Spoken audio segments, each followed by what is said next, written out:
I kept the porch light on for years, believing my son would come back for me. But one cold winter evening, I finally understood the truth. The light wasn't guiding him home. It was only showing me how alone I had become. If Eleanor's story touched your heart, please like, share, and subscribe to Grandma Life Tales for more heartfelt stories from real lives. Every comment you leave warms our hearts, so tell us how this story made you feel. My name is Eleanor Whitmore, and I have lived long enough to know that silence can be louder than shouting. The house I live in sits at the edge of Maple Ridge, a town that once had ambition but now survives on memory. The paint on my porch railing has peeled like old skin, and the wind knows its way through every crack in the walls. Still, I keep the porch light on every night, not because someone is coming, but because once, long ago, someone used to. I raised my only son in this house. His name was Samuel Whitmore. I remember the way his feet used to pound across these wooden floors. I remember his laughter filling rooms that now echo. I remember patching his trousers, packing his lunches, sitting awake until he came home from college on weekends, pretending I wasn't worried. I remember everything. He remembers, only when it is convenient. Samuel married Margaret Hale 22 years ago. She was polished, educated, efficient, the kind of woman who writes reminders instead of memories. She never disliked me, not openly. She simply treated me like something outdated, a heavy piece of furniture no one knows where to place. They moved to New Hampshire, to a large white house with wide windows and a driveway long enough to forget where it began. At first, they called often, then occasionally, then only on holidays. Eventually, not even that. The letter arrived in early autumn. Not a call, not a visit, a letter. Mother, it began already formal. Samuel wrote that they would be hosting a family gathering in late November. He said the grandchildren wished to see me. He said it would mean a great deal if I attended. He did not say he missed me, but I held onto the letter like it said more than it did. I read it 3 times that night, then once more before sleeping. I placed it on the table beside my bed, as if it might disappear by morning. Hope has a way of making fools of the careful. I began preparing immediately. I sorted through old clothes, discarding dresses that no longer fit my body or my life. I chose a modest navy coat and had the sleeves altered. I polished my shoes myself, kneeling on the kitchen floor like I used to when Samuel was small. I bought gifts, a hand-carved wooden horse for Thomas, my eldest grandson, a book of pressed leaves for Abigail, who once loved nature before screens replaced curiosity. For Margaret, I chose a silk scarf in pale gray, neutral, unoffending, safe. For Samuel, I packed nothing. He already had everything he wanted. The bus ride took 7 hours. I watched the land change through the window, fields turning to towns, towns to highways. I clutched my handbag the entire way, afraid that if I loosened my grip, something would slip away. At the station, I waited. People reunited around me. Laughter, hugs, tears.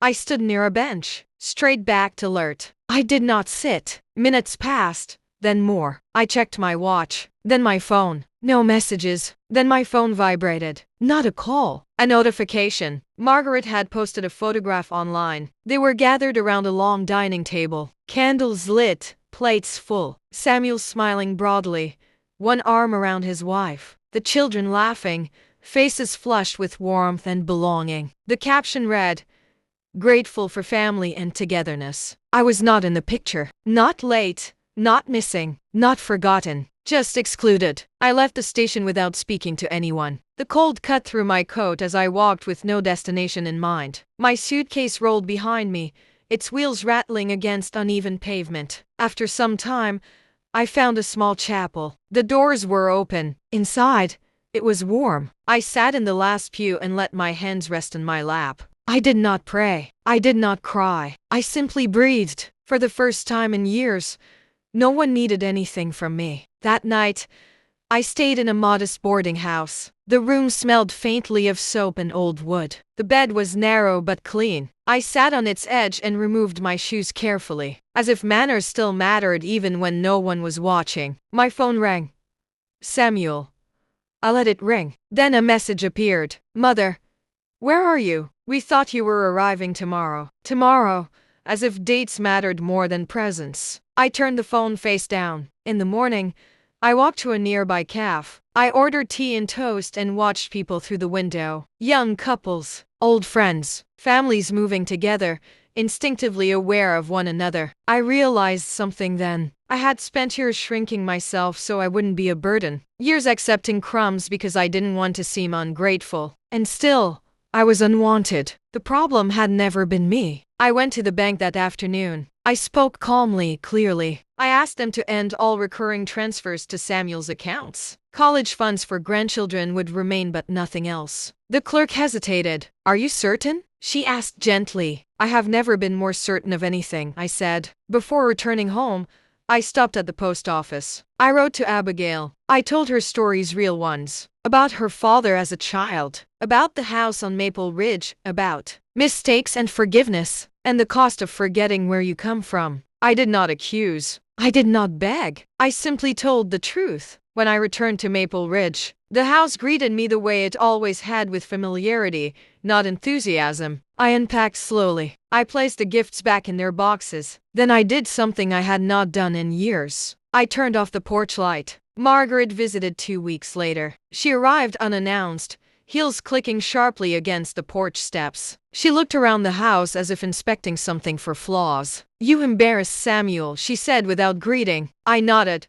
"Perhaps," I replied. "You could have called." "So could he." She folded her arms. "This misunderstanding could have been avoided." I met her eyes. "This was not a misunderstanding," I said quietly. "It was a decision.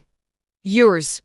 His." She left shortly after. The porch light remained off. Now, I sit on my porch most evenings, not waiting, just sitting. The house is still old. The paint still peels. The wind still finds its way in. But I am no longer invisible. I have learned something late in life, but not too late. Love that must be chased is not love. Family that only appears when convenient is not family. And dignity once reclaimed cannot be taken again. I am Eleanor Whitmore, and I am still here. Winter arrived early in Maple Ridge that year, not with storms or noise, but with a heavy, quiet stillness. The air felt denser. The sky seemed lower. Even the birds had disappeared from the power lines outside my window, as if they too had decided there was nothing left to wait for. I welcomed the quiet. For the first time in many years, stillness did not feel like abandonment. It felt like space, room enough to breathe, to think, to remember who I had been before motherhood consumed every corner of my life. Each morning,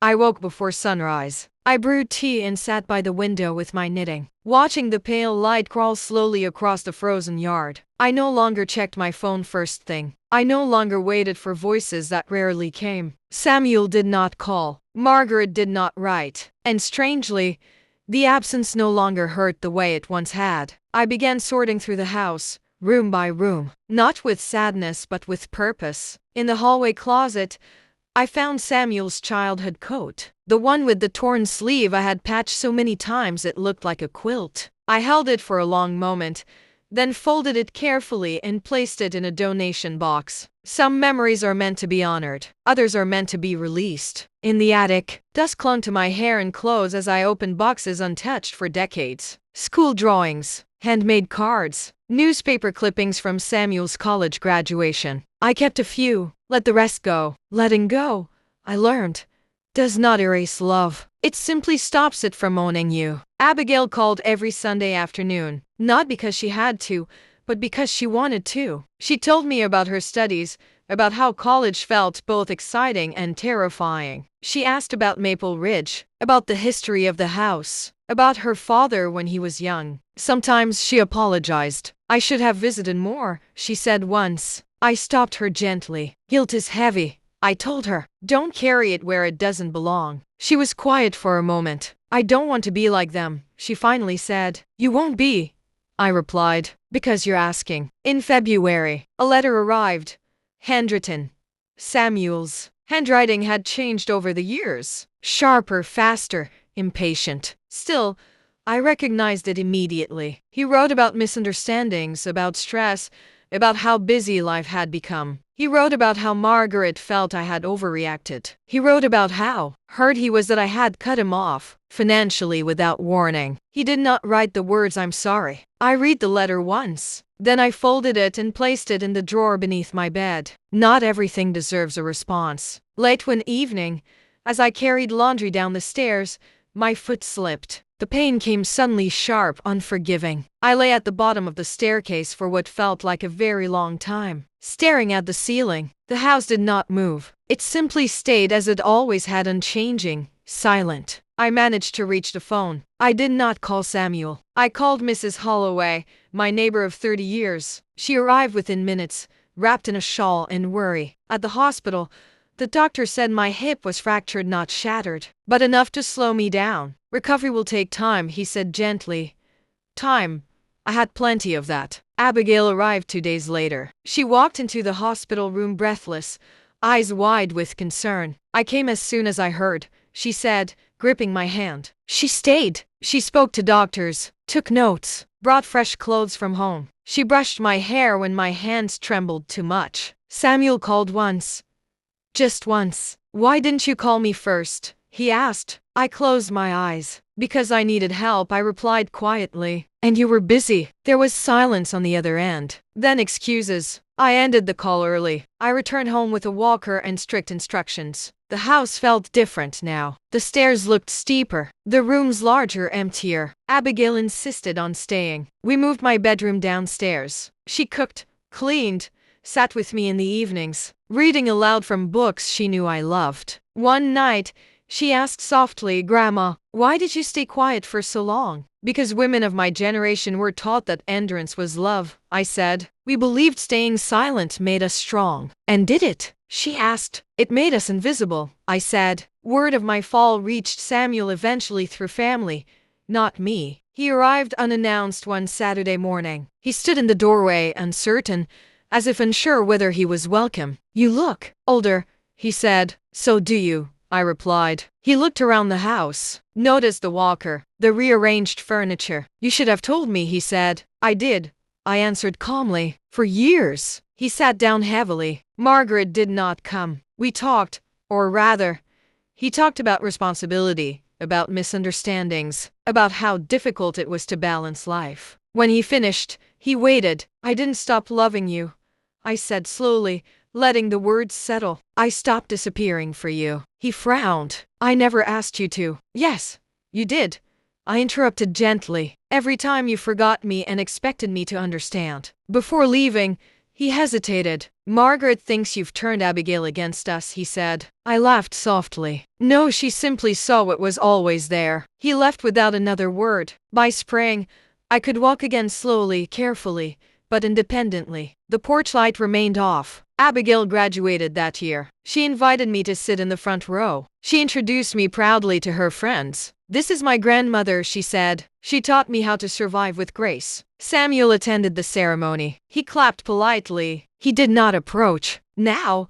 the house feels smaller but warmer. I have fewer possessions, fewer illusions, fewer regrets. I write letters, tend a small garden, sit on the porch when the sun allows. Sometimes I think about the years I spent waiting, but mostly I think about the years I still have. Family, I've learned, is not defined by blood but by presence. Love is not proven by obligation but by effort. I no longer keep the porch light on for those who never arrived. I keep it for myself, because I am still here. By the time summer arrived in Maple Ridge, my body had learned new limits. I could walk without the cane on good days. On bad days, I leaned into it without shame. Pride, I had discovered, was lighter when carried honestly. The garden behind the house had grown wild during my recovery. Tomatoes climbing wherever they pleased, basil spreading without permission.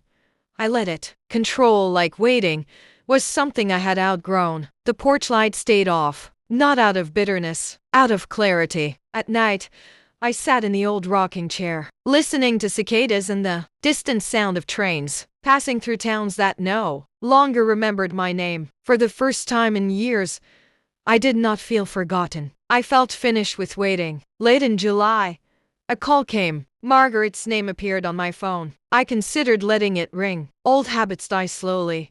but they do die. Something told me to answer not for her, but for myself. Eleanor, she said. Her voice was careful, measured. Samuel is in the hospital. I closed my eyes. What happened? I asked. A heart episode. Stress-related, they think. He's stable. I could feel the weight of the moment. The test of whether distance meant indifference. I see, I said. He's asking for you, she added quickly. He wants you to come. I waited before speaking. I will, I said finally, but not today. There was silence. You're his mother, Margaret said, as if that explained everything. And I am also a woman who has learned the cost of running whenever called. I replied, I'll come when I'm ready. I hung up gently. Abigail arrived that weekend. She listened without interruption as I told her about the call. When I finished, she reached across the table and took my hand. You don't owe him suffering, she said softly. I know, I replied, but I owe myself truth. She nodded. If you go, she said, go as yourself, not who they need you to be. That was the advice I took with me. Samuel looked smaller than I remembered. Machines hummed quietly around him, measuring what time had already begun to collect. His hair had grayed at the temples. His hands, once so confident, trembled slightly as he reached for mine. You came, he said. Yes, I answered. I said I would. Margaret stood by the window, arms folded. She did not meet my eyes. We spoke cautiously at first, about doctors, about recovery, about practical things that fill silence when truth feels dangerous. Then Samuel sighed. I was afraid you wouldn't come, he admitted. I was afraid I'd always come, I said. His eyes filled. I didn't know, he whispered. I know, I said. Later, when Margaret stepped out to speak with a nurse, Samuel turned to me. I thought providing was enough. Money. Stability. I thought that was love. That's responsibility, I replied. Love is presence. I failed you, he said. Yes, I agreed. You did. The words settled between us. Heavy. Necessary. I don't know how to fix it, he said again. You don't fix the past, I replied. You change the future, or you don't. But I won't carry it for you anymore. He nodded slowly. I want to try, he said. That's between you and time, I answered. When I left the hospital, Margaret followed me into the corridor. You could help him heal, she said. He needs you. I stopped walking. No, I said calmly. He needs to heal himself. I am not medicine. Her face tightened. You're being cruel. I smiled gently. No, I'm being finished. Back in Maple Ridge, the house welcomed me as it always had, without expectation. I resumed my routines. Gardening, writing, walking slowly along familiar streets where people nodded. Not because they knew my story, but because they recognized my presence. I began writing letters again, not just to Abigail, but to myself. Pages filled with things I had never allowed myself to admit. That I had been lonely, that I had been afraid, that I had mistaken endurance for virtue. Each letter ended the same way. I forgive you. In early autumn, I met with a lawyer, not because I was dying, but because I was done leaving things unsaid. My will was simple. The house would go to Abigail, a modest trust for her future children, should she choose to have them. Samuel would receive letters, not property, not money. Words. The lawyer hesitated. Are you sure? He asked. Yes, I said. Words last longer. I wrote Samuel's letter last. I did not accuse. I did not plead. I wrote about my life, my choices, my mistakes. I wrote about love that waited too long to be seen. And I wrote this. I release you from the burden of my silence. Do not mistake that for forgiveness you have not earned. Live well, or live carelessly, but live with the knowledge that I finally lived for myself. I sealed it. That winter, Abigail brought friends home. The house filled with voices again, not echoes of the past. New laughter, new stories, new warmth. One evening, as snow fell softly outside, Abigail turned to me. You don't seem sad, she said. I'm not, I replied. I'm complete. Samuel came once more in spring, alone. He looked older, quieter. I'm in therapy, he said awkwardly. I'm trying to understand. I nodded. That's good. I don't expect anything, he added quickly. I just wanted you to know. That's enough, I said. We drank tea. When he left, he hugged me gently, respectfully, not as a child seeking comfort, but as a man acknowledging consequence. One evening, Abigail noticed the switch. "Why don't you turn it back on?" she asked. "For safety." I considered it. Then I reached out and flipped it on. Not because I was waiting, but because the house deserved to be seen. Now, I sit on the porch as the light glows softly behind me. I think about legacy not as inheritance, but as impact. I was not perfect. I was patient too long. I loved without balance. But I learned, and learning even late is a form of victory. I am Eleanor Whitmore. I am not forgotten. I am not waiting. I am not small. I am the woman who turned off the porch light and finally learned when to turn it back on. For myself,